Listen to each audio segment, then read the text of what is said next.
பாரத் விஸ்தார் என்பது ஒரு மத்திய அரசின் திட்டமாகும். விஸ்தார் என்பதன் விரிவாக்கம் virtually integrated system to access agricultural resources, வேளாண்மை வளங்களை அணுகுவதற்கான மெய்நிகர் ஒருங்கிணைந்த அமைப்பு ஆகும்.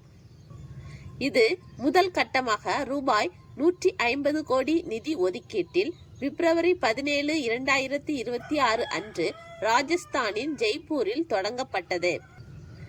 இது ஒரு செயற்கை நுண்ணறிவு அடிப்படையிலான பன்மொழி எண்ணிம தளமாகும். A multilingual AI powered digital platform.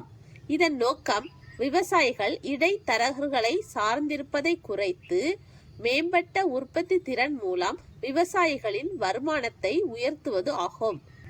இத்திட்டம் டிஜிட்டல் தனிநபர் பாதுகாப்பு சட்டம் 2023க்கு இணங்க உருவாக்கப்பட்டுள்ளது.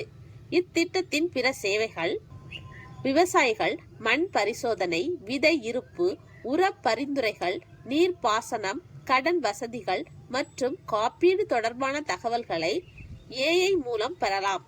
மேலும் அக்ரிஸ்டாக் மற்றும் இந்திய வேளாண் ஆராய்ச்சி கழகத்தின் தரவுகளை ஒருங்கிணைத்து AI மூலமாக ஆலோசனை வழங்கப்படுகிறது.